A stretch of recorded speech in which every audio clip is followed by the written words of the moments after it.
Apa kata Nabi SAW? Nanti kalian di surga, pada saat beliau lagi jalan dengan para sahabatnya dan langit malam hari lagi terang, bintang-bintang gemerlapan. Kata Nabi SAW, demi zat yang jiwaku dalam genggamai, maksudnya demi Allah, nanti kalian di istana surga kalian, seperti kalian di bumi ini melihat bintang-bintang itu. Artinya ada orang di surga derajatnya tinggi sekali. Kalian di bumi, itu mereka seperti di langit, di bintang-bintang itu. Jaraknya mungkin ribuan tahun. Cuma lihat cahaya yang bergemerlapan. Kata para sahabat, ya Rasulullah, apa maksudnya kita sampai tidak tahu bagaimana istananya, bagaimana fasilitas, kita tidak tahu. Karena jauhnya jaraknya. Tapi sama-sama di surga. Kata para sahabat, ya Rasulullah, apakah itu istana para nabi-nabi? Kata Nabi SAW, tidak. Tapi istana yang Allah siapkan bagi orang-orang yang beriman kepada Allah dan para utusannya. Maksudnya orang-orang yang sibuk beramal soleh. Kalau ada peluang amal soleh yang Bapak Ibu sia-siakan, nyesal nanti hari kiamat. Dan yang uniknya, peluang ibadah ini kalau Bapak Ibu kendor tidak semangat, sekali luput maka akan luput selamanya. Contoh, tadi misalnya di waktu sholat duhur, maaf kalau di sini teman-teman kebetulan contoh yang saya sebutkan tepat pada Anda ya, karena saya tidak kenal Anda semua dan saya tidak tahu kalau tadi misalnya ada yang masbuk sholat. Misal tadi waktu duhur ada orang masbuk sholat, dia telat 1 rakaat, sehingga di buku amalnya dicatat sholat duhur di hari Kamis di tanggal ini ya dia telat 1 rakaat. Tentu akan beda pahalanya dengan orang yang sholat dari awal waktu.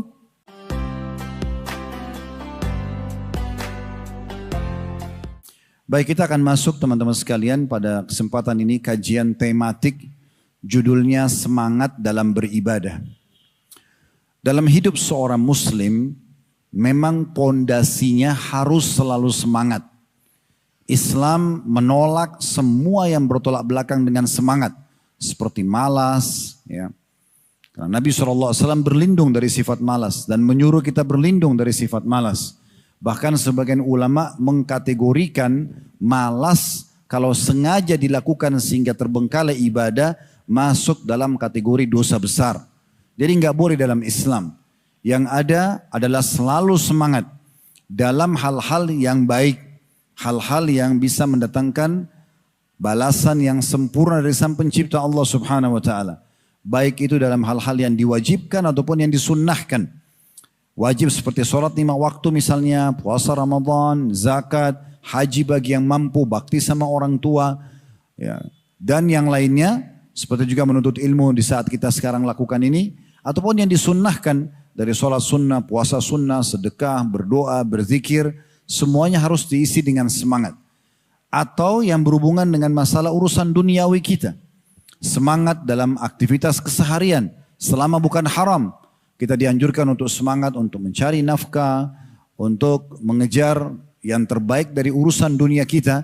Misalnya di kampus atau di sekolah, titel akademik tertinggi. Misalnya Bapak Ibu di kantor, mengejar jabatan yang terbaik.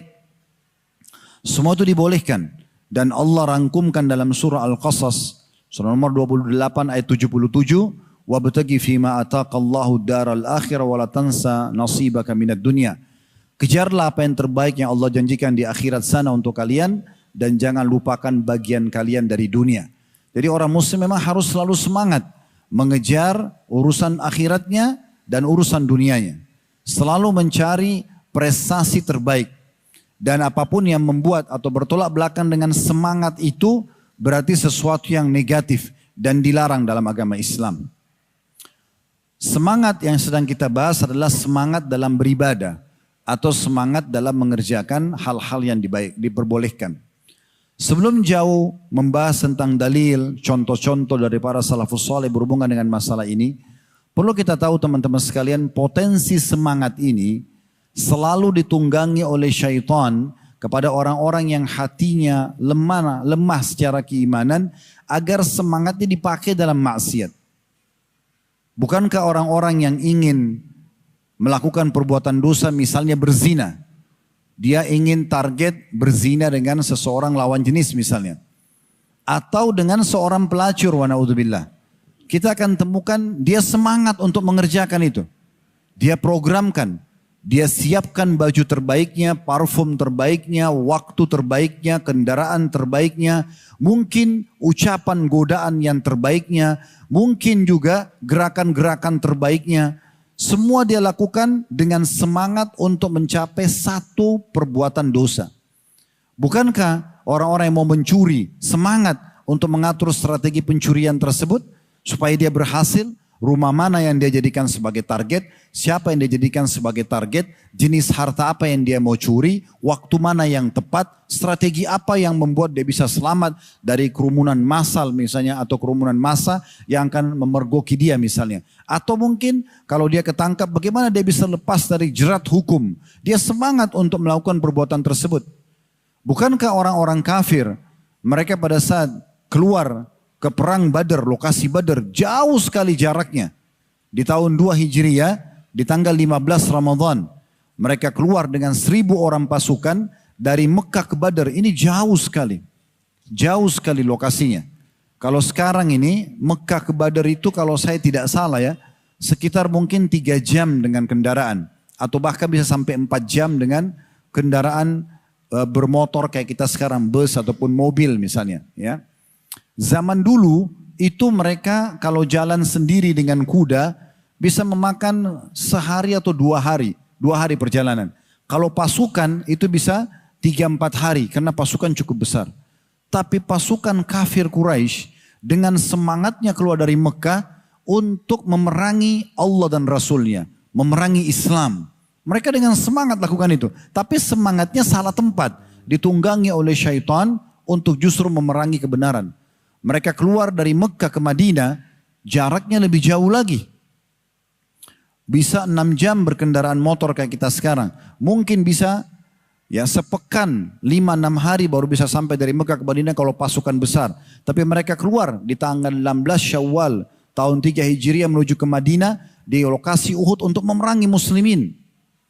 Mereka keluar di perang Khandak atau Ahzab di tahun 5 Hijriah dengan 10.000 pasukan. Kalau di Badar 1.000 pasukan, di Uhud 3.000 pasukan, di Khandak 10.000 pasukan.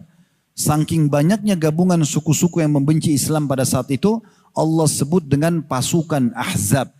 Jamak daripada hizib artinya kelompok-kelompok. Dan Allah namakan satu surah untuk mengenang peperangan itu dikenal dengan surah Al-Ahzab. Surah nomor 33. Menceritakan bagaimana semangatnya mereka mengepung Madinah selama 43 hari hanya untuk memerangi muslimin. Walaupun mereka kalah. Tapi mereka semangat lakukan itu. Mereka semangat lakukan itu. Di perang Hunain, bagaimana suku Hawazin yang keluar dari Taif dengan 12.000 pasukan, 10.000 pasukan siap untuk memerangi muslimin. Yang akhirnya juga dimenangkan oleh muslimin. Ya.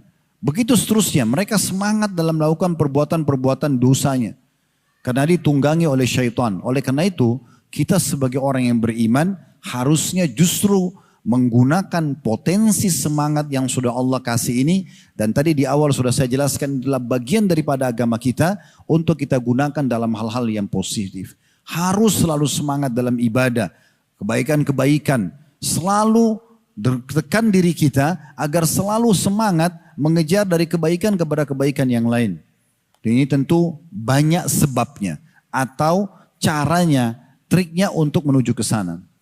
Yang pertama teman-teman sekalian agar kita semangat ini, kita harus cari tahu apakah memang dalam agama kita dianjurkan untuk semangat dalam mengejar ibadah ini? Jawabannya iya. Coba Anda lihat, buka surah Al-Ankabut ayat terakhir dari surah Al-Ankabut.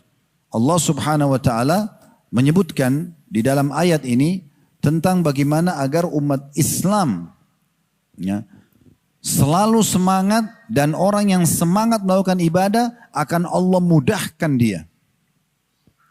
Allah sebutkan di ayat 69-nya surah Al-Ankabut, "Walladzina jahadu fina lanahdiyannahum subulana wa innallaha lama'al muhsinin." Dan orang-orang yang berjihad, berusaha, semangat untuk mencari keridhaan kami, mengejar apa yang Allah janjikan, ya. Mengejar apa yang Allah akan berikan sebagai balasan dari amal-amal yang dia kerjakan, benar-benar akan kami tunjukkan ya, kepada mereka jalan-jalan kami. Kami akan mudahkan menuju ke jalan-jalan kami. Dan sungguhnya Allah benar-benar selalu bersama, memberikan kemudahan, memberikan balasan maksimal, memberikan pertolongan bagi orang yang mau berbuat kebaikan. Ayat ini ayat yang sangat jelas dan gamblang tentang perintah agar setiap muslim semangat dalam mengerjakan kebaikan-kebaikan tersebut. Dan jangan pernah berikan celah syaitan untuk mengendorkan semangat kita dalam ibadah, justru membuka semangat dalam pintu kemaksiatan. Karena syaitan itu lemah.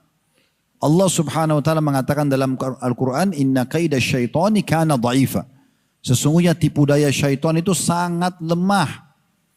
Bapak Ibu, wajib hukumnya menghapus persepsi dari benak kita kalau syaitan itu kuat. Ya. Biasa kan ada orang bilang begitu ya, kenapa Anda buat dosa? Wah, godaan syaitannya kuat banget. Ini bohong, dia tipu dirinya sendiri. Kuat dari mana? Apakah syaitan menjelma depan mata kita lalu mencekik kalau kita tidak berzina? Atau kita dicambuk sama dia? Atau dia akan memenggal leher kita kalau kita tidak bermaksiat? Demi Allah dia tidak mampu. Dan Allah sudah bongkar dalam surah Ibrahim apa yang akan disampaikan oleh iblis nanti hari kiamat di neraka. Syaitan akan mengatakan, ya, da'autukum fastajabtum li. Saya hanya membisikkan kalian. Kalian yang menjawab itu. Kalian yang sengaja menjawab panggilanku. Fala talumuni walumu anfusakum. Jangan kalian salahkan aku, salahkan diri kalian sendiri. Ma'ana bimusrikhikum wa ma antum bimusrikhi. Saya tidak bisa selamatkan diriku dan saya juga tidak bisa selamatkan diri kalian. Ya. Jadi iblis hanya membisikkan. Syaitan hanya membisikkan. Sebagai contoh, Anda semua hadir di sini. Masya Allah begitu banyak yang hadir, walaupun di siang hari mungkin banyak di antara kita masih beraktivitas, ataupun mau istirahat siang, tapi meluangkan waktu untuk datang. Saya yakin tadi pada saat Anda mau datang ke sini, ada saja godaan syaitan. Udahlah, tidak usah hadir, oh masih ada aktivitas yang ini dan itu. Tapi apa yang terjadi?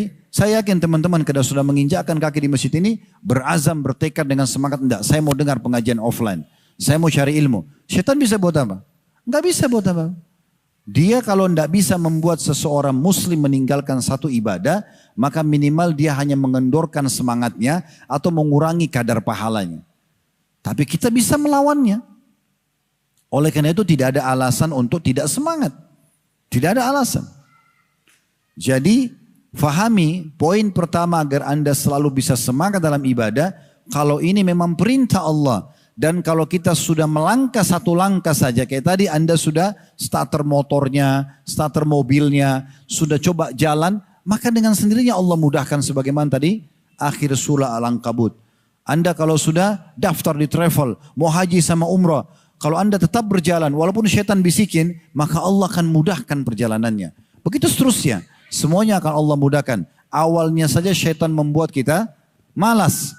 Di saat kita bangun tengah malam misalnya, kita digoda oleh syaitan. Sebagaimana kata Nabi SAW. Kalau seseorang di antara kalian bangun di tengah malam dalam hadis sahih, maka pendampingnya dari malaikat di sebelah kanannya akan mengatakan, bangunlah, sholatlah. Biasa kalau bapak ibu terkaget tengah malam, ada bisikan mau sholat tahajud itu dari malaikat. Kita mau ikutin atau tidak itu tergantung keputusan kita pribadi.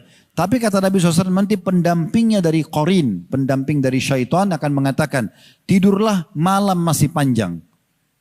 Jadi masih 3:30, masih bisa tidur setengah jam. Kadang-kadang tinggal 10 menit subuh. Udahlah tidur 5 menit, padahal kebablasan nantinya. Itu syaitan yang goda. Caranya gimana? Tolak saja. Tidak usah ikutin. Coba Anda bangun, Anda wudu, Anda sholat. Maka kalau kita sudah melangkah kamar mandi untuk wudu, berat tapi lama-lama jadi ringan dan Allah akan mudahkan. Nah itu yang dimaksud dalam surah Al-Ankabut tadi di ayat terakhirnya. Jadi bisa kita lakukan itu. Itu dari ayat Al-Quran surah Al-Ankabut. Kalau dari hadis Nabi SAW, beliau melarang, beliau menolak buat diri beliau sifat pesimis, putus asa, merasa tidak mampu, dan juga mengajak umatnya untuk menolak itu. Dan beliau mengatakan, aku sangat tidak menyukai pesimis. Wa uhibbul fa'la. Dan aku sangat suka dengan kalimat ya optimis, semangat. Saya bisa, saya mampu, saya akan lakukan, saya akan berusaha. Begitu orang Islam.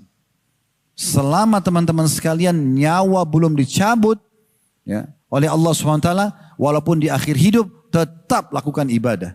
Sudah pernah dengar Umar bin Khattab radhiyallahu anhu pada saat beliau sholat ditusuk oleh Abu Lu'lu, dan tusukannya ini luar biasa. Di punggung sebelah kiri beliau atau sebelah kanan ditusuk ya dengan pisau yang sangat tajam sampai tembus ke depan. Waktu tabibnya mengecek, disuruh Umar bin Khattab minum susu, keluar dari dua sisi susu itu karena lubangnya sangat dalam. Dan masa dulu tidak ada operasi kayak kita. Ini sudah bisa membawa pada kematian. Jadi saking parahnya lukanya sampai Umar bin Khattab pingsan. Waktu beliau pingsan, di sebelahnya ada Ali bin Abi Thalib yang pada saat itu tentu jadi sahabat dan penasihat beliau sekaligus mertuanya.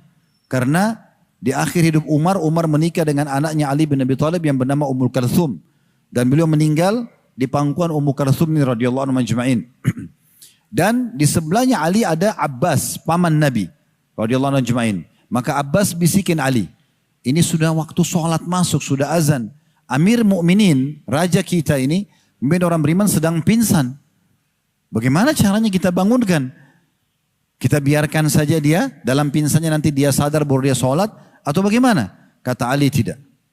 Kita bangunkan dia. Dan saya tahu caranya. Maka Ali mendekat dengan kuping Umar sambil mengatakan, As-salah ya amiral mu'minin.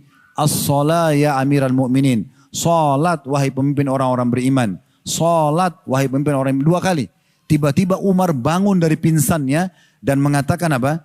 Ya, benar. La Islam liman la salatalah.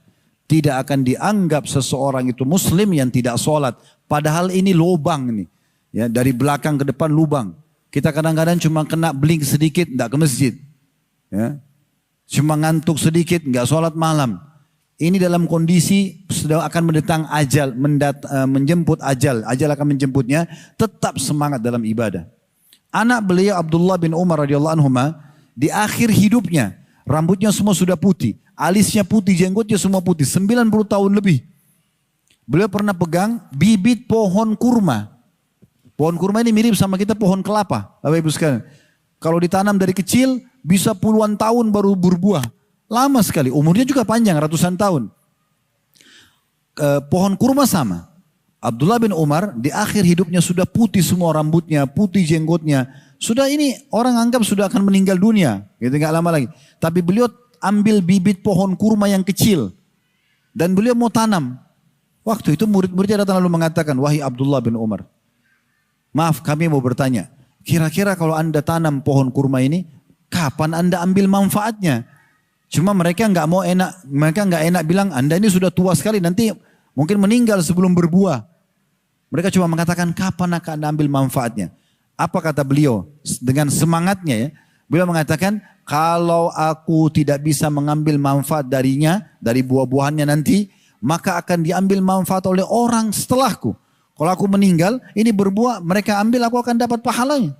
Karena Nabi SAW mengatakan tidak ada seorang muslim yang menanam sebuah tanaman, pohon. Kemudian mengambil manfaat dari pohon tersebut, manusia, jin, hewan-hewan, serangga. Daunnya bernaung, makan ambil daunnya, ambil buahnya atau bernaung di bawah naungan pohon tersebut. Kecuali akan menjadi pahala bagi penanam pohon tersebut. Lihat bagaimana Islam mengajarkan kepada penganutnya untuk selalu semangat dalam kebaikan.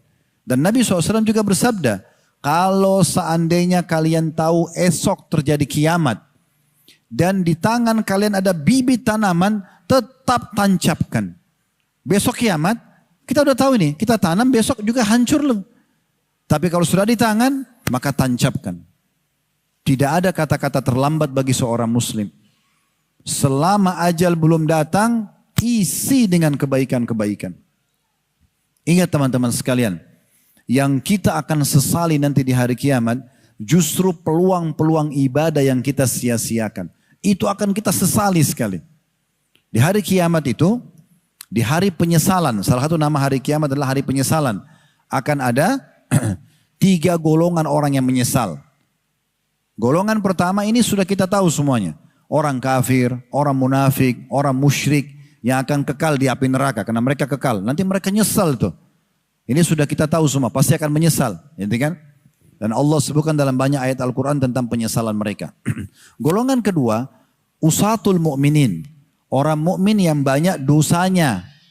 Orang mukmin yang banyak dosanya. Karena terlalu banyak dosanya sampai timbangan dosa lebih berat daripada amal solehnya. Nah ini menyebabkan mereka harus masuk neraka dulu. Disiksa dulu. Allahu alam berapa lama disiksa. Di situ mereka menyesal. Coba dulu saya tobat ya. Ini penyesalan yang terjadi. Makanya teman-teman kalau masih ada kesempatan. Saya punya judul ceramah di YouTube kalau teman-teman cari. Judulnya itu inilah hari emasmu. Setiap kali Allah kasih kesempatan kita hari seperti ini. Walaupun cuma satu hari. Anggap besok kita meninggal. Ini hari emas. Karena satu hari ini bisa kita tambah amal-amal soleh di buku amal kita. Dari apa yang sudah kita kerjakan yang lalu. Atau kalau kita punya dosa yang menyebabkan hukuman hari kiamat. Atau mampir ke neraka dulu. Bisa kita segera taubat kepada Allah subhanahu wa ta'ala. Ini kesempatan mas. Jadi kalau orang yang dosanya lebih banyak hari kiamat karena tidak taubat selama di dunia. Daripada amal solehnya juga nyesal. Akan masuk neraka dulu. Walaupun mereka keluar nanti masuk ke dalam surga. Ada golongan ketiga, ini yang perlu kita fokus. Yaitu penyesalan orang-orang beriman yang masuk ke dalam surga. Tapi banyak peluang derajat di surga yang dia bisa dapatkan kalau peluang amal soleh di dunia dia tidak sia-siakan. Misal, Bapak Ibu setiap malam kan selama hidup punya kesempatan sholat malam. Tapi selalu syaitan bisikin, kan cuman sunnah, kamu ngantuk, apalah 1000 godaan syaitan. Dan kita selalu iyakan. Sehingga lewatlah 10 tahun, 20 tahun dari hidup kita tidak pernah sholat malam. Ini teman-teman tidak dosa karena sunnah. Tetapi tetap akan menjadi penyebab penyesalan pada hari kiamat. Kita di akhirat sana nanti, di surga pada saat masuk, kita tahu sebenarnya nanti pada saat itu. Oh kalau selama 10 tahun itu saya sholat malam, walaupun cuma 2 rakaat, derajat saya di sana loh, bukan di sini. Walaupun di sini sudah sangat bagus fasilitasnya. Apa kata Nabi SAW? Nanti kalian di surga, pada saat beliau lagi jalan dengan para sahabatnya dan langit malam hari lagi terang, bintang-bintang gemerlapan. Kata Nabi SAW, demi zat yang jiwaku dalam genggamai, maksudnya demi Allah, nanti kalian di istana surga kalian, seperti kalian di bumi ini melihat bintang-bintang itu. Artinya ada orang di surga derajatnya tinggi sekali. Kalian di bumi, itu mereka seperti di langit, di bintang-bintang itu. Jaraknya mungkin ribuan tahun. Cuma lihat cahaya yang bergemerlapan. Kata para sahabat, ya Rasulullah, apa maksudnya kita sampai tidak tahu bagaimana istananya, bagaimana fasilitasnya, kita tidak tahu. Karena jauhnya jaraknya. Tapi sama-sama di surga. Kata para sahabat, ya Rasulullah, apakah itu istana para nabi-nabi? Kata Nabi SAW, tidak. Tapi istana yang Allah siapkan bagi orang-orang yang beriman kepada Allah dan para utusannya. Maksudnya orang-orang yang sibuk beramal saleh. Kalau ada peluang amal soleh yang Bapak Ibu sia-siakan, nyesal nanti hari kiamat. Dan yang uniknya, peluang ibadah ini kalau Bapak Ibu kendor tidak semangat, sekali luput, maka akan luput selamanya. Contoh, tadi misalnya, di waktu sholat duhur, maaf kalau di sini teman-teman kebetulan contoh yang saya sebutkan tepat pada Anda ya, karena saya tidak kenal Anda semua dan saya tidak tahu kalau tadi misalnya ada yang masbuk sholat. Misal tadi waktu duhur, ada orang masbuk sholat. Dia telat 1 rakaat. Sehingga di buku amalnya dicatat. Sholat duhur di hari Kamis di tanggal ini ya dia telat 1 rakaat. Tentu akan beda pahalanya dengan orang yang sholat dari awal waktu. Ya, karena mulai takbiratul ihram sama imam Allahu Akbar, kita juga Allah Akbar, mulai malaikat catat pahalanya. Pahala gerakan, pahala bacaan, pahala doa akan dibaca. Orang yang masbuk 1 rakaat, dia kehilangan peluang itu dari awal waktu itu. Dia mulai dicatat pahala di rakaat kedua yang dia ikut sama imam. Kalau salam, dia kan harus tambah 1 rakaat. Itu enggak dihitung berjamaah. Itu dihitung sholat sendiri. Berarti sholat duhurnya yang 4 rakaat, 3 rakaat dia dapat berjamaah, 1 rakaat dihitung sholat sendiri. Pahala sendiri. Berarti beda dengan orang yang ikut berjamaah 4 rakaat kan? Bayangkan Bapak Ibu sekalian, ini yang harus difahami. Orang ini, walaupun dia nyesal, biar dia menangis darah, tidak akan pernah dia bisa kembali ya meminta pada imam atau minta kepada Allah kembalikan waktu karena saya ingin ikut dari awal takbiratul ihram pertama imam. Gak bisa lagi. Selamanya akan dicatat dia masbuk pada saat itu. Maka jangan sia-siakan. Jangan terus terlalaikan. Harus semangat mencari mana yang terbaik. Bagi bapak-bapak sebelum azan sudah ke masjid. selalu di saf pertama, selalu tidak ketinggalan takbiratul ihram pertama imam. Itu harus menjadi target. Para salafus saleh, teman-teman sekalian, menjadikan ini sebagai semangat mereka. Ya. Anda bisa lihat misalnya, ya, dinukil oleh para ulama tentang bagaimana para ulama salaf menjaga. Ada Waqi ibn al-Jarrah menukil tentang Al-A'mash. Al-A'mash ini namanya Sulaiman ibn Mahran. Salah satu gurunya Imam Bukhari.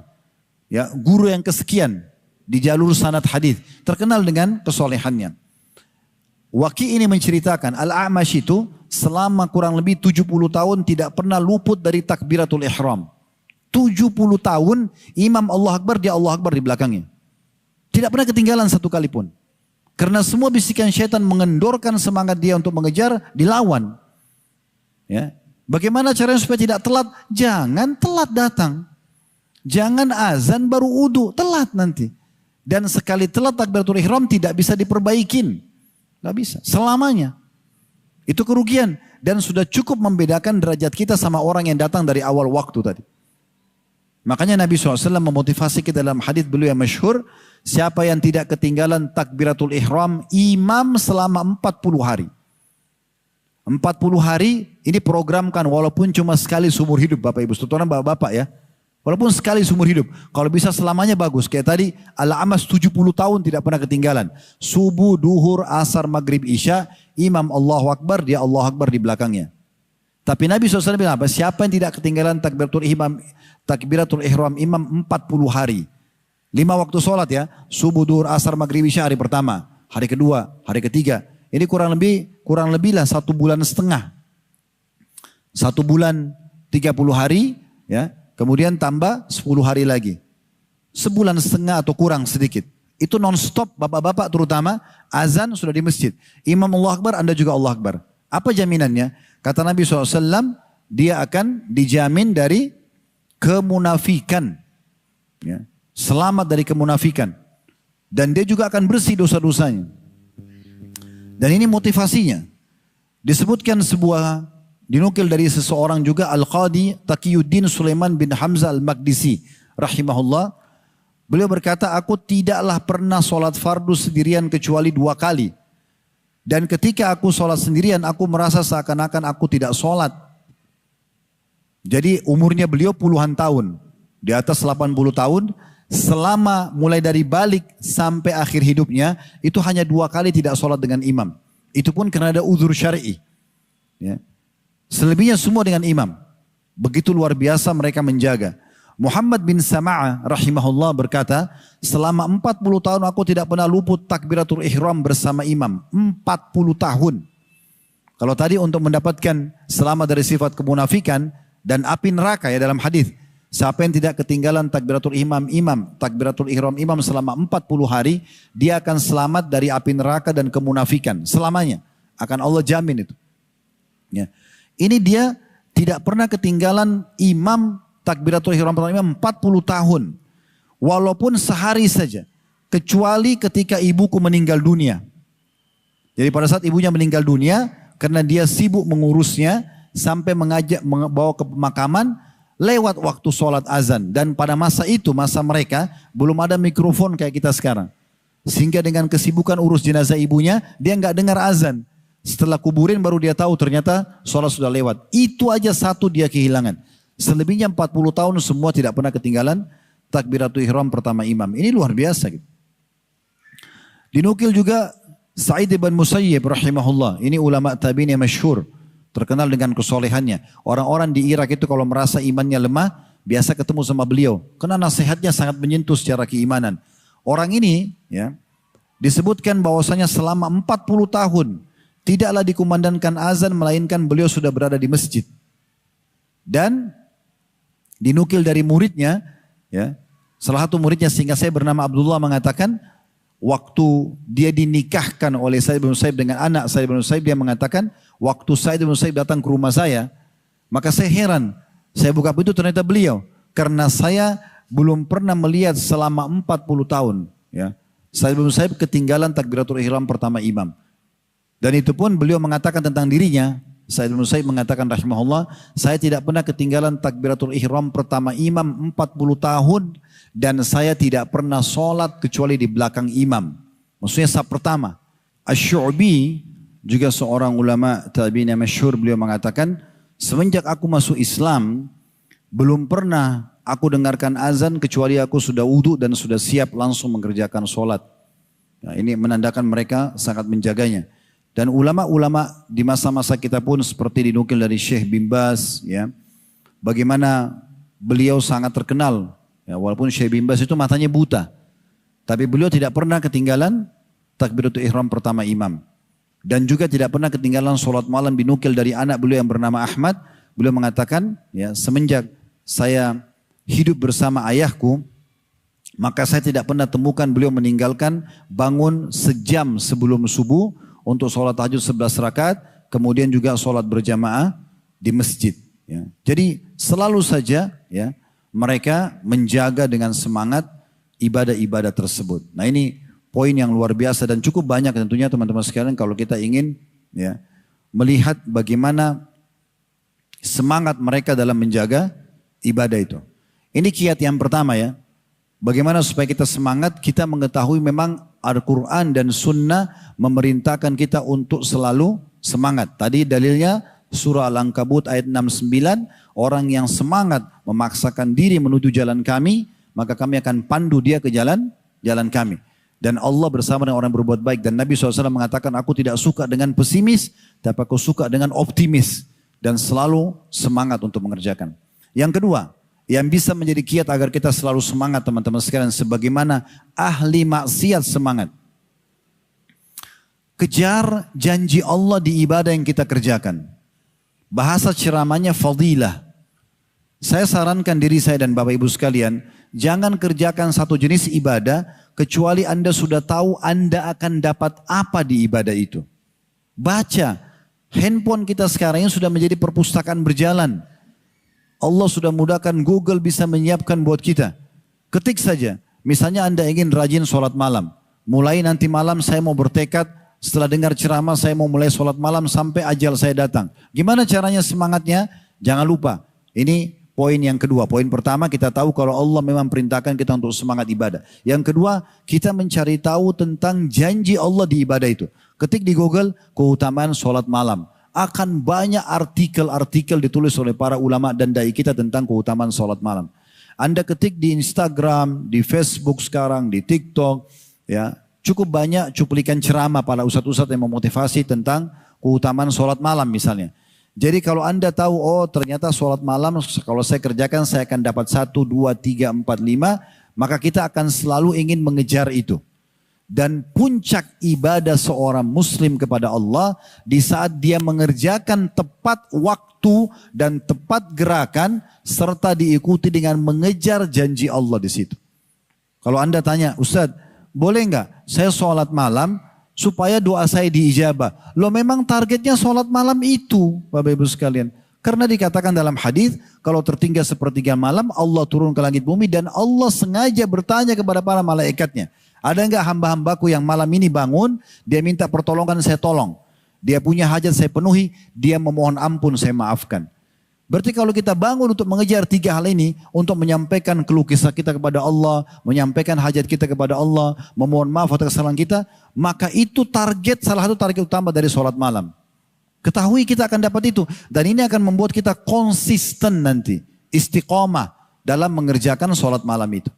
Tarik dalam semua kegiatan. Bapak Ibu ingin rajin bersedekah. Kayaknya saya masih malas sedekah nih Ustaz. Gimana caranya supaya saya lebih semangat bersedekah? Supaya saya tidak selalu dibisikin syaitan ragu dengan kemiskinan. Sementara Allah SWT mengatakan dalam Al-Quran, ya, asyaitonu ya'idukumul faqra wa ya'murukum bil fahsya, dalam bab sedekah. Anda bisa baca surah Al-Baqarah surah nomor 2 ayat 161 sampai 174. Itu bicara tentang sedekah semua. Di antara salah satu ayat di situ dari 161 sampai 174 dalam surah Al-Baqarah, Allah mengatakan itu, syaitan dalam bab sedekah ini menjanjikan kalian ya kemiskinan dengan sedekah. Dan Allah menjanjikan kalian pengampunan dan rezeki yang luas dengan sedekah itu. Yang mana kita pilih? Setiap lewat kota amal, kayaknya masih ada keperluan lebih penting. Setiap ada orang miskin minta, kayaknya dia masih kuat nih, cari orang lain. Saudaraku, mungkin itu kesempatan sedekah terakhir. Mungkin setelah orang miskin itu pergi, kotak amal itu lewat, terus ajal kita datang. Itu mungkin amal terakhir. Kenapa masih nyari peluang lain, depan mata sudah ada? Itu bisikan syaitan. Atau sengaja bisikan syaitan kalau dia tidak bisa menahan kita untuk bersedekah, dia meminta kita atau mengajak kita untuk mencari jumlah yang paling sedikit. Di kantong ada uang 5.000, ada 10.000, ada 50.000, ada 100.000. Kalau Anda mau niat sedekah 100.000, syaitan akan beratkan tuh. Udahlah 5.000 aja cukup, kan yang lain masih banyak kebutuhan. Padahal untuk memberikan di jalan Allah harus yang terbesar, yang terbaik. Allah Subhanahu wa taala mengatakan dalam surah Saba, surah nomor 34 ayat 39, "Wa ma anfaqtum min syai'in fahuwa yukhlifu." Yang kalian infakkan pasti dia akan ganti. Maka jangan ragu. Nabi SAW mengatakan kepada Asma binti Abi Bakar radhiyallahu anhuma, "La tuqi fayukillahu alaiki." Jangan kau perhitungan di jalan Allah, nanti Allah perhitungan juga sama kamu. Kotak amal lewat, ditaruh 2.000 rupiah, 2.000-nya tua lagi. Sudah kita minta sama Allah kesehatan, kekuatan, keselamatan, kekayaan, 2.000 rupiah, tua lagi. Gitu kan. Gimana caranya? Berikan yang terbaik. Dan dalam bab ini, teman-teman supaya kita semangat untuk mengerjakan sedekah, perlu tanamkan di benak kita poin pentingnya. Ini yang difahami oleh para sahabat, para tabi'in, ulama-ulama salaf sebelum kita. Bahwasanya bab sedekah ini yang butuh terhadap sedekah adalah pemilik harta, bukan orang miskin. Yang butuh dengan sedekah justru kita pemilik harta. Kalau tidak ada orang yang bisa kita sedekahin, kita dapat pahala sedekah di mana? Justru kita yang butuh. Orang miskin yang kita kasih 50.000 atau 100.000 cuma dipakai untuk kebutuhan hajatnya. Tapi nilai 50.000 atau 100.000 yang kita sedekahkan itu karena perantara orang miskin tersebut akan dibawa timbangan amal kita hari kiamat. Makanya Sa'id bin Musayyib rahimahullah, seorang ulama tabi'in yang tadi sempat kita sebutkan kisahnya 40 tahun tidak pernah ketinggalan takbiratul ihram imam. Beliau teman-teman sekalian pada saat membungkus ya sedekahnya, lalu kemudian beliau bagi-bagi kepada orang miskin, habis itu beliau senyum lebar. Itu juga dinukil dari Fudail bin Iyad rahimahullah, seorang tabi'in yang lain.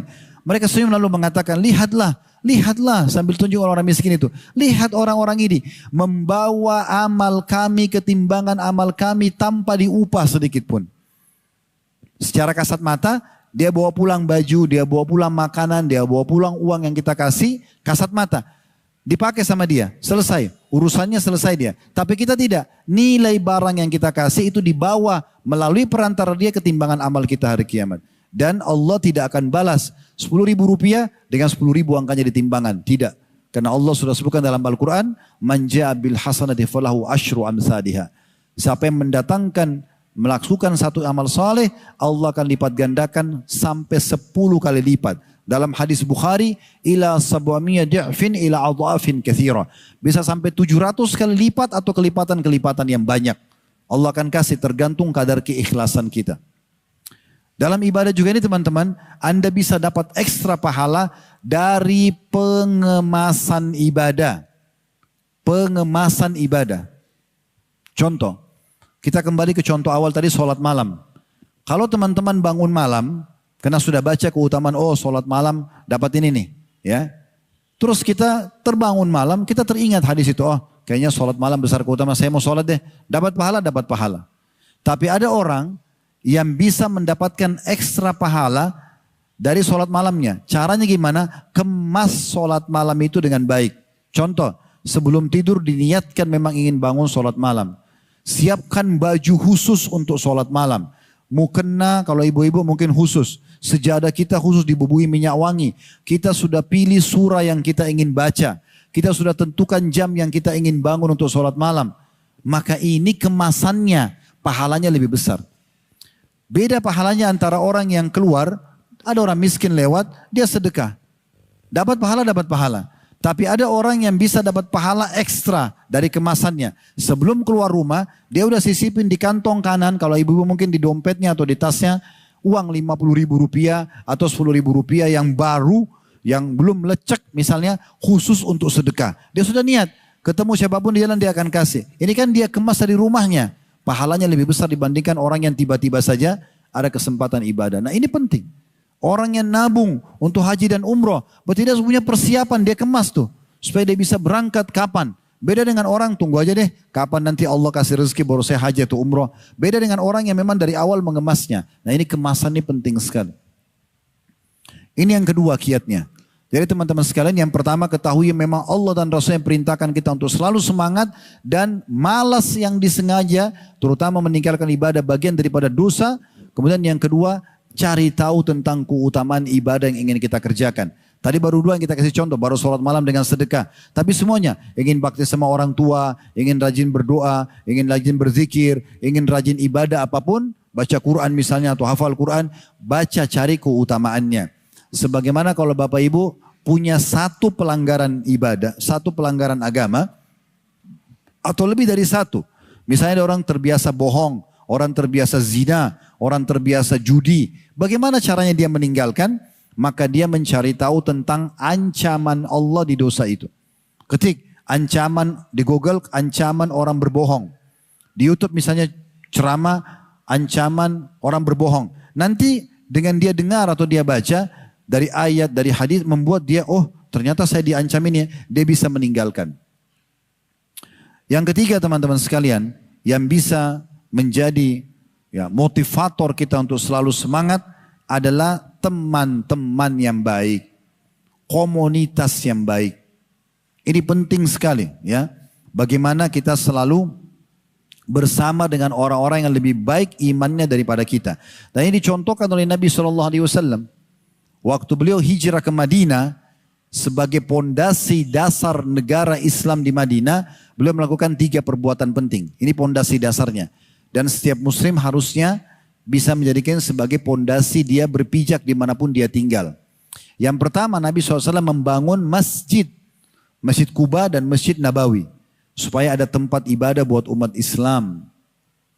Jadi kalau Anda berada di satu kota, satu desa, dan alhamdulillah kita syukuri di negara kita ini tidak asing, sering ada masjid agung, masjid jame, masjid raya, apalah namanya, yang merupakan simbol kota itu. Ya, ini cukup bagus, ini sangat bagus.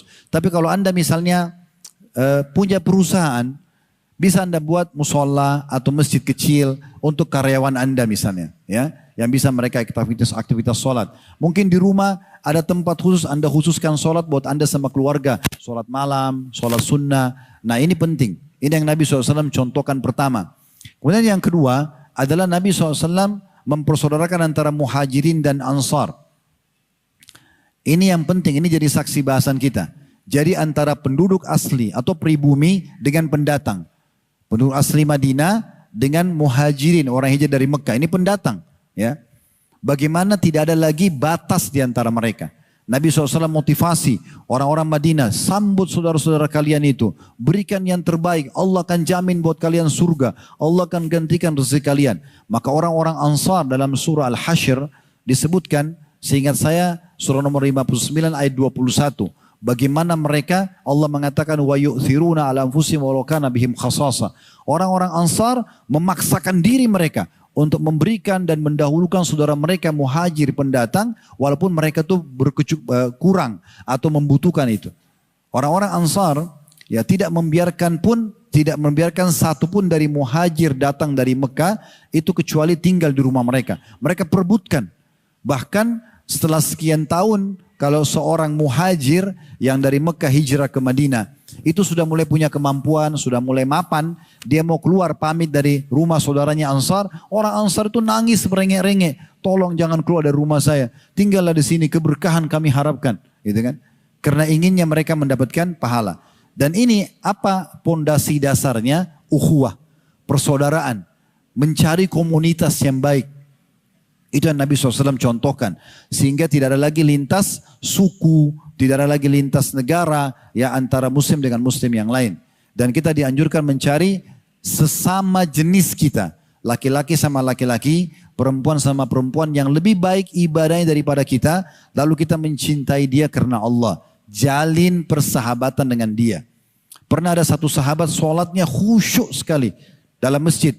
Sampai ada orang di depan Nabi SAW waktu lihat orang itu mengatakan, ya Rasulullah, saya cinta orang ini karena Allah. Sholatnya luar biasa. Kata Nabi SAW, kejar dia, ucapkan di depan matanya. Bilang, saya mencintai kau karena Allah. Itu sunnahnya. Kita cari siapa yang lebih soleh dari kita, kita jadikan dia sebagai sahabat dekat kita. Sahabat dekat kita. Kita katakan, saya mencintai anda karena Allah. Ya. Nabi SAW mengatakan, di antara 7 golongan yang akan dapat naungan hari kiamat, tidak ada naungan kecuali naungan Allah. 2 orang yang saling mencintai karena Allah, dan berpisah juga karena Allah. Ya, ini penting sekali untuk membentuk komunitas. Ya. Dan ingat sabda Nabi, karena kalau kita nanti teman-teman sekalian berteman dengan orang-orang yang lebih baik ibadahnya, pasti kita akan terpengaruh. Dia lebih rajin, dia sholat malam, kita tidak pernah sholat malam. Dia hadir setiap hari majelis ilmu, mungkin kita cuma seminggu sekali. Nanti kita akan terpengaruh dengan dia, itu tujuannya. Sebagaimana kita kalau berteman dengan ahli maksiat, kita juga bisa terpengaruh. Ya, kita berteman sama pengangguran, kita juga ikut. Memang begitu manusia. Kita berteman dengan pemabuk, maka hari pertama, hari kedua kita tidak mabuk, tapi hari ketiga kita sudah terbiasa cium baunya. Seminggu kemudian mereka mengatakan cobalah, sebulan kemudian kita bisa minum khamr. Mungkin setahun kita sudah jual khamr. Tapi kalau kita berteman dengan penghafal Quran, hari pertama, hari kedua mungkin kita belum bisa ngaji, seminggu kita belajar, sebulan kita bisa ngaji, setahun kita bisa hafal Quran bersama mereka. Makanya Allah sebutkan dalam surah Al-Kahfi tentang masalah ini, ya. Surah nomor 18 ayat 28. Allah mengatakan kepada semua hamba-hambanya yang soleh, wasbir nafsaka ma'al ladhina yad'una rabbahum bil ghadati wal 'ashyi yuriduna wajha wa la ta'du 'aynaka anhum turidu zinatal hayatid dunya wa la tuti' man aghfalna qalbahu an dzikrina wattaba'a hawahu wa kana amruhu furuta. Yang artinya, dan bersabarlah engkau hai Muhammad dan ajak orang-orang beriman bersama dengan orang-orang yang menyeru Tuhannya, ibadah ke ibadah yang lain, dakwah ke dakwah yang lain, belajar ke belajar yang lain, gitu kan? Bersama dengan orang-orang yang menyeru Tuhannya di pagi dan senja dengan mengharapkan keridhaannya, dan janganlah kedua matamu berpaling dari mereka karena mengharapkan perhiasan dunia. Jangan beralih dari orang-orang soleh itu, komunitas-komunitas soleh hanya karena mau mengejar dunia, proyek tertentu. Ini kan miskin-miskin nih, udah nggak usah deh. Ini yang penting sudah kenal sama-sama di masjid. Saya kalau untuk pekerjaan bergaul sama orang-orang ini yang biasa mabuk, biasa maksiat. Ini keliru. Kata Allah, jangan alihkan matamu hai Muhammad, dan ajak juga orang beriman mengalihkan ke orang-orang yang bermaksiat hanya karena mengejar dunia. Jangan kamu mengikuti orang-orang yang hatinya telah kami lalaikan dari mengingat kami, serta menuruti hawa nafsunya, dan adalah keadaan itu telah melampaui batas. Nabi SAW mengingatkan dalam hadits Abu Daud dan dihasankan oleh Syekh Albani, al-mar'u atau ar-rajulu ala dini khalili. Seseorang sesuai dengan agama temannya, komunitasnya. Falyanzur ahadukum may yukhalil. Maka kalian harus melihat siapa yang kalian jadikan sebagai teman kalian. Kalau kita berteman dengan orang malas ibadah, kita akan malas. Berteman sama orang semangat ibadah, maka kita akan semangat. Makanya sahabat ini menjaga sekali komunitas mereka. Mereka selalu bersama dengan orang-orang soleh. Mereka selalu melihat siapa yang lebih baik ibadahnya, lalu mereka mendekatkan diri mereka kepada ahli ibadah itu. Ya. Sampai-sampai sahabat-sahabat Nabi, teman-teman sekalian, itu kalau seseorang di antara mereka mau berpisah ya, kayak misalnya habis sholat subuh, atau duhur, atau asar, atau maghrib, atau isya. Salah satu dari waktu sholat ini. Bertemu nih. Mungkin bapak ibu sudah tetangga sama bapak yang sebelahnya. Sudah sering ketemu. Tapi para sahabat yang mereka lakukan kalau baru mau pisah. Habis sholat asar misalnya sebentar. Habis sholat asar mau berpisah masing-masing ke rumahnya. Mereka tidak pernah berpisah. Kecuali mereka saling berwasiat satu sama yang lain. Walaupun hanya membaca surah Al-Asr. Mereka mengatakan apa dalam riwayat? Ta'al nu'minu sa'ah. Ayo kita tambah iman kita sesaat yuk. Maka walaupun baca surah Al-Asr, Bismillahirrahmanirrahim, wal asr, demi masa hidup kalian di dunia, innal insana lafi khusr, manusia banyak sekali dalam keadaan rugi, menyesal di dunia dan di akhirat nanti menyesal mereka. Ya. Illal ladzina amanu wa amilus shalihat, kecuali orang yang sibuk beriman dan beramal saleh. Wa tawassaw bil haqq, saling mewasiatkan kebenaran ini. Wa tawassaw bis sabr, saling mewasiatkan agar bersabar dalam mempertahankan amal soleh sampai ajal datang. Walaupun cuma baca surah Al-Asr, baru mereka pisah, tidak ada masalah. Tapi begitu orang soleh sama orang soleh yang lain. Orang soleh sama soleh mereka pasti akan saling mengingatkan. Kalau kita lagi buat salah, diingatkan sama dia. Jangan loh, itu nggak boleh dalam agama.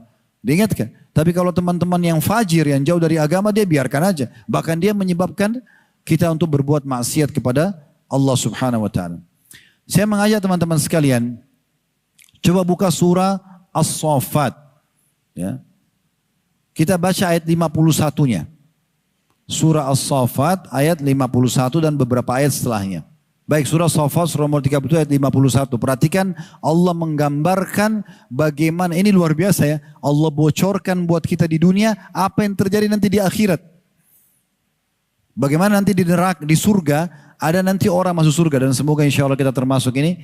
Nanti ngobrol sama teman-teman yang sama-sama di surga, mengingat ada satu temannya dulu di dunia yang selalu mengajak pada keburukan. Perhatikan, kita dengarkan di sini Allah berfirman, menceritakan buat kita yang akan terjadi nanti. Ini mukjizat Al-Quran. Al-Quran itu menceritakan tentang umat sebelum kita, supaya ambil pelajaran, hukum-hukum yang harus kita jalankan semasa hidup, dan apa yang nanti akan terjadi di akhirat sana. Sampai kehidupan yang jauh ke depan kita sudah diberitahukan. Di ayat 51 bunyinya, Qala qailum minhum inni kana li qarin. Salah satu dari ahli surga itu akan berkata, sungguh dahulu di dunia aku mempunyai seorang teman. Karena nanti kalau kita di surga teman-teman, kita akan mengenang tuh. Ingat gak dulu kita di masjid Bulak Rantai itu pada duduk? Ingat gak pernah kita ke taklim ini? Ingat gak pernah kita buka puasa orang sama-sama? Itu semua akan kita lihat historinya. Kita akan mengenang semua kebaikan itu nanti. Saling bercerita. Nah ini salah satu yang ceritakan ahli surga akan bicara sesama terus dia bilang, oh saya ingat dulu di dunia saya punya teman satu loh. Lalu ayat 52-nya, yaqulu ainnaka laminal musaddiqin. Temanku itu suka bilang, ini ahli surga cerita sama ahli surga yang lain. Temanku itu suka bilang waktu di dunia, apakah kamu sungguh-sungguh termasuk orang yang membenarkan hari kebangkitan? Kok ini percaya akhirat? Percaya ada azab kubur, ada hari kebangkitan, tema amal, ada surga neraka. Kau percaya itu? Lihat di situ dikasih tanda tanya. Kenapa? Karena temannya yang di dunia ini yang buruk ini, itu mengolok-olok dia. Kok ngapain azan ke masjid? Ngapain sibuk cari rezeki halal, tutup aurat? Ngapain hadir majelis ilmu lama-lama duduk? Jadi dia, kok percaya itu semua nanti di akhirat? Temannya bilang begitu. Ayat 53-nya, Aidza mitna wa kunna turaban wa idhaman inna lamadinun. Orang-orang yang teman buruk ini berkata pada orang yang baik ini, apakah bila kita nanti mati dan kita telah menjadi tanah, masuk ke kuburan dan tulang belulang, kan orang kalau sudah dikubur sekian tahun kan otot uratnya semua kan habis dimakan tanah, tinggal tulang belulang, ya. Apakah sesungguhnya kita benar-benar akan dibangkitkan dan diberi balasan? Tanda tanya. Maksudnya orang yang jahat ini, orang yang buruk ini, teman buruk selalu bilang, udahlah nggak usah percaya itu semua. Masa masuk akal, udah jadi tulang belulang lagi dibangkitkan. Nah seperti itu. Lalu ayat 54-nya, qala hal antum muttali'un. Maka dia berkata pada teman-temannya ahli surga, maukah kamu meninjau temanku itu? Ayo kita lihat yuk, cari di mana dia. Ya, perlu Bapak Ibu tahu ya, kita nanti dari surga, ya, kita bisa melihat neraka setiap saat. Sebagian ulama ada yang menjelaskan tentang surga, di bagian belakang surga seseorang mukmin ada pintu yang dia bisa buka, dia bisa lihat neraka setiap saat. Dia bisa melihat bagaimana siksaan di sana supaya dia terus bersyukur kepada Allah, nggak masuk ke situ. Dia bisa melihat itu. Maka di sini dia ajak teman-temannya di surga. Ayo kita cari temanku itu yuk. Di mana dia sekarang? Ayat 55-nya. Fattala'a fara'ahu fi sawa'il jahim. Maka ia meninjaunya, mencari tahu temannya yang buruk itu. Lalu dia melihat temannya itu di tengah-tengah neraka yang menyala-nyala, sedang disiksa. Yang ajak-ajak dia, yang olok-olok di dunia, kok percaya itu kematian nanti ada kebangkitan? Kok percaya itu kalau sholat dikasih balasan? Percaya itu orang kalau zina akan dihukum? Dia olok-olok itu. Maka waktu dilihat nanti di hari kiamat didapat dalam neraka orang itu. Ayat 56-nya, ahli surga ini akan bicara sama temannya ahli neraka itu. Allah sudah bocorin buat kita di sini. Kata Allah, qala tallahi in kitta laturdin. Ia berkata pada temannya di neraka itu, demi Allah, sesungguhnya kau benar-benar hampir mencelakakanku. Yang ahli surga ini bilang sama temannya masuk neraka, kau hampir celakakan saya dulu nih. Kalau saya ikutin ucapanmu dulu, nggak percaya tentang kuburan, nggak percaya tentang hari kebangkitan, saya sama kamu di neraka nih. Ayat 57-nya, Ahli surga ini mengatakan, walaula ni'matu rabbi lakuntu minal muhdarin. Jikalau bukan karena nikmat Tuhanku, Allah selamatkan aku dengan keimanan, dengan komunitas yang baik, pastilah aku termasuk orang-orang yang diseret ke neraka. Sama dengan kamu nih. Lalu ayat 58-nya, afama nahnu bimayyitin, maka apakah kita tidak akan mati? Ya. Maksudnya ahli surga ini mengatakan, kami juga mati sebagaimana kau mati. Tapi ayat 59-nya, illa mautatan al-ula wa ma nahnu bimu'adzabin. Tapi kami rasakan kematian sebagai kalian, cuma mati satu kali saja. Dan setelah mati dibangkitkan, kami enggak disiksa seperti kalian di neraka. Kami mendapatkan kenikmatan. Ayat 60-nya, inna hadza lahuwal fawzul azim. Sesungguhnya ini benar-benar kemenangan yang besar. Ya. Jadi teman-teman jangan tunggu, ya, jangan tunggu. Ya, kita berada di akhirat baru kita menyesal, jangan. Mumpung kita masih diberikan kesempatan. Demi Allah teman-teman sekalian, kalau di detik ini ada orang, carilah mungkin kuburan terdekat di Bulak Rantai ini, misalnya ada kuburan di mana, Anda mungkin lebih tahu teman-teman yang tinggal sekitar sini. Anggap dari kuburan itu salah satu kuburan ada yang terbuka, penghuninya yang muslim dibangunkan sama Allah, dikasih waktu 5 menit dia hidup. Kira-kira 5 menit yang hidup ini, apa yang dia mau buat? Apa yang akan dia buat? Dia akan kembali cari makanan favoritnya di restoran, dia akan kumpul sama teman-temannya, dia akan biologi sama pasangannya, dia akan mulai mengatur proyek-proyek baru lagi. Tidak, demi Allah. Dia akan melakukan satu dari 2 perbuatan saja. Dia kerjakan amal soleh yang bagi dia terbaik, misalnya dia sholat 2 rakaat dalam 5 menit itu, atau dia tobat dari dosa-dosanya. Gak ada yang lain. Nah sekarang posisikan diri antum kalau jadi mayit dan diberikan kesempatan hidup 5 menit itu. Kita akan kejar. Nah mumpung belum jadi mayit, jangan tunggu waktu itu. Antum masih dikasih nafas, masih dikasih kesempatan. Kami teman-teman sekalian sebagai da'i hanya bisa teriak-teriak seperti ini. Tapi kami tidak bisa ngawasin Bapak Ibu setiap saat datang ke rumah ketuk, Pak sholat, Bu sholat, sedekah. Gak bisa. Harus antum cerdas. Semua da'i-da'i hanya bisa menyampaikan. Para rasul hanya bisa menyampaikan. Tugas kita mendengar, tanamkan dalam hati, praktikkan dalam kehidupan. Orang yang cerdas, dengar ilmu, amalkan. Karena ilmu itu kita butuh, itu kendaraan kita menuju kepada yang terbaik di akhirat. Ilmu itu ibarat bodyguard, penjaga kita. Kita kalau sudah punya ilmu, tahu mana halal haram, ini jadi kayak bodyguard. Kita mau makan, kita mau minum, mau bekerja, mau apa saja, maka ilmu akan mengatakan, itu boleh, ini nggak boleh. Jadi pengawas kita. Itu bagus sekali. Gitu kan? Nah ini penting teman-teman sekalian. Baik, ini yang ketiga ya. Kalau kita ingin bicara tentang masalah ini banyak sekali. Kemudian yang keempat, jalankan sunnah Nabi SAW supaya kita bisa semangat dalam ibadah, sering menziarahi kubur dan mengingat kematian. Sering menziarahi kubur. Jadi usahakan dalam sehari atau sepekan lah paling tidak, Anda pernah ziarah kubur. Nabi SAW dalam 1 pekan itu bisa menziarahi kubur beberapa kali. Kuburan dekat rumah beliau namanya Baqi, kuburan para sahabat. Dan ziarah kubur ini tidak harus Anda masuk ke dalam, berdiri di atas kuburan tertentu. Walaupun di pintu gerbangnya saja. Saksikan, lihat dengan mata kepala kuburan itu. Ya. Dan ingat, di dalam kuburan itu ada orang-orang yang mungkin lebih tampan dari kita bagi laki-laki, lebih cantik dari kalau dia perempuan, lebih pintar, lebih kaya, lebih segala-gala. Tapi sudah jadi tulang belulang. Dan kita tinggal tunggu waktu menyusul mereka. Demi Allah tidak ada orang yang kekal. Allah berfirman tentang Nabi Muhammad SAW, innaka mayyitun wa innahum mayyitun. Hai Muhammad, kau pasti mati. Nabi Muhammad pasti mati. Dan mereka semua akan mati. Menyesal teman-teman sekalian kalau mati dalam kondisi masih ada kesempatan amal soleh yang kita sia-siakan. Jangan. Kesempatan emas. Kata Nabi SAW dalam hadis riwayat Tirmidzi, dan ini disahihkan oleh Syekh Albani, aktsiru dzikra hadimil lazzat, yakni al-maut. Perbanyak mengingat pemutus semua kenikmatan dunia, yaitu kematian. Bukan berarti Bapak Ibu, oh kalau gitu saya nggak usah pikirin kerjaan, nggak usah pikirin pendapatan. Enggak, bukan begitu. Jangan buka pintu dosa, sibuk dengan yang wajib ataupun sunnah. Minimal mubah. Tapi itu pun jangan berlebihan dalam masalah mubah. Pintu dosa tutup aja. Lalu ingat kematian supaya kita termotivasi selalu beribadah. Hasan Basri rahimahullah, beliau pernah mengantar jenazah sambil berzikir. pas antar jenazah, beliau lagi diam tapi itu lihat jenazah lalu zikir sambil ikut antar jenazah. Ada satu anak muda di sebelahnya bilang, wahai imam, kalau imam kayak kita sekarang kiai, wahai imam, kenapa anda berzikir? Kenapa anda berzikir? Kata Hasan Basri, wahai anak muda, berzikirlah. Karena yang sedang kita antar, udah nggak bisa berzikir. Ini yang mati ini sekarang nggak bisa berzikir, jangan tunggu dia. Di Condet ini teman-teman, pernah saya sholat Jumat di dekat kantor.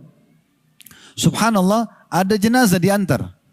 Jenazah itu ditaruh di bagian teras masjid dan ditaruh paling ujung. Ditaruh jenazah, geranda jenazah akan disolati habis Jumat. Di sebelahnya yang masih hidup buat saf. Saya ada di belakang waktu itu kebetulan. Saya jadikan itu bahan introspeksi diri. Subhanallah, yang masih hidup bisa beribadah. Yang sudah mati udah gak bisa buat apa-apa. Tapi saya sangat yakin yang mati ini, kalau dia bisa ngomong, dia berharap bisa kerjakan sholat Jumat bersama dengan orang yang masih hidup. Tapi sudah gak bisa. Kenapa kita tunggu masa-masa kita sudah tidak bisa beramal lagi? Penyesalan selalu di belakang. Hati-hati teman-teman, maksimalkan itu. Ya. Siapa yang suka ziarah kubur, dapat pahala ziarah kubur, dia juga akan mengingat kalau di kuburan itu dia juga akan masuk di dalamnya. Saya pernah mengadakan pelatihan teman-teman sekalian, pelatihan kematian.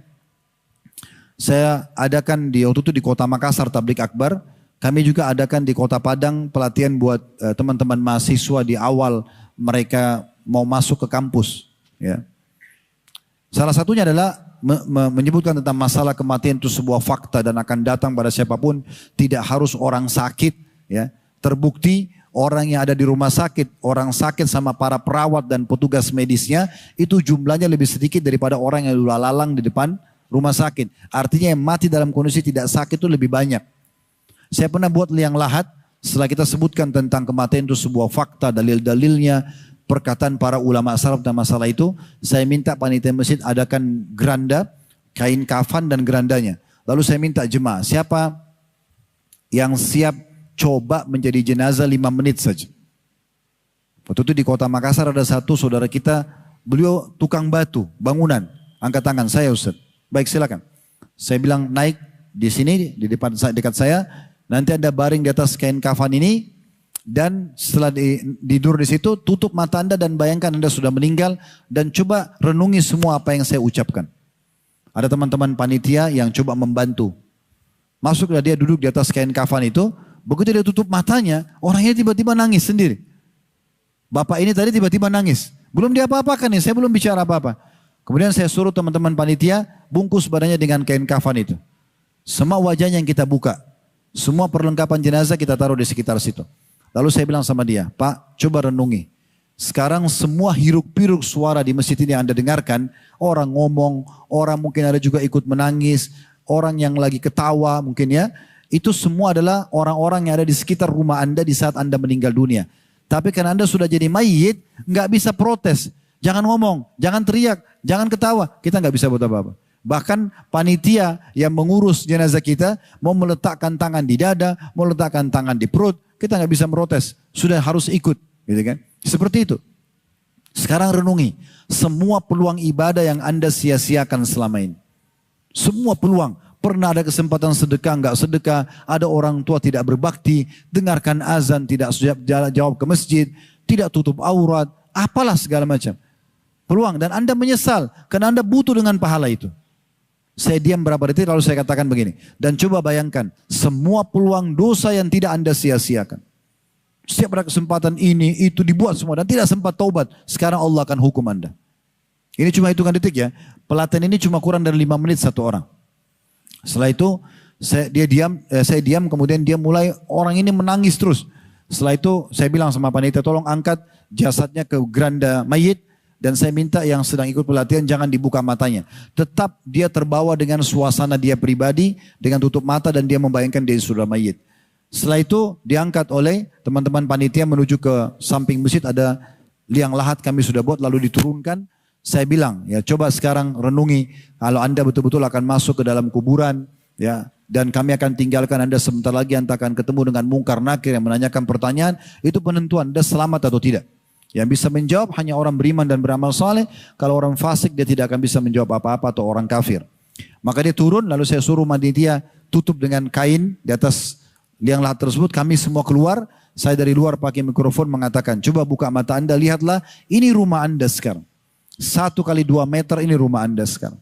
Inilah rumah Anda. Rumah yang tadinya 1000 meter, 1 hektar, udah nggak ada, jadi warisan. Udah nggak ada. Ini sekarang rumah Anda. Dan sebentar lagi 3 langkah ini kami melangkah, malaikat munkar nakir akan datang dan menanyakan kepada Anda penentuan Anda selamat atau tidak. Jadi taman dari taman surga atau lubang dari lubang neraka. Setelah hitungan berapa detik saya minta beliau keluar. Waktu keluar Pak Bayu sekalian ini kenyataannya. Bukan saya ngarang-ngarang. Dia sempoyongan Bapak itu. Terus kami pandu ke dalam masjid lagi, kami kasih mikrofon. Pak, tolong ceritakan ke jamaah pengalaman jadi jenazah 5 menit. Itu dia pegang mic sambil gemetar. Bapak Ibu sekalian. Terus dia, Ustaz saya tobat, saya masih tinggalkan sholat, ada orang tua saya tidak bakti. Dia terbawa dengan arusnya sendiri. Dia ceritain sama semua jemaah sambil dia nangis-nangis. Setelah itu kita coba yang kedua, coba yang ketiga. Ada satu ibu-ibu akhwat kita coba sampai pingsan. Setelah mungkin kurang lebih durasi semua karena masing-masing 5 menit, sekitar 20-25 menit. Karena kami kasih sampel 5-6 orang. Lalu saya bilang, Bapak Ibu sekalian, ini baru pelatihan. Tapi demi Allah satu waktu nanti kita semua akan mati. Dan pada saat itu dibungkus kain kafan yang sebenarnya dan tidak akan pernah kembali lagi. Ingat, dunia yang selama ini kita kejar tidak ada kepemilikan abadi. Bapak Ibu yang punya motor, punya mobil, BPKB-nya sekarang surat polisinya atas nama Anda. Sementara kalau kita mati pindah tangan. Bukan punya kita. Rumah, tanah atas nama kita. Sementara begitu mati sudah pindah semua. Enggak ada. Jabatan, harta, semua tidak ada milik kita. Ya. Makanya Nabi SAW mengatakan kalau orang meninggal dunia ikut ke kuburan 3 hal. Amalnya, keluarganya dan hartanya. Dan akan pulang 2, harta dan keluarganya dan akan tinggal bersamanya amalnya.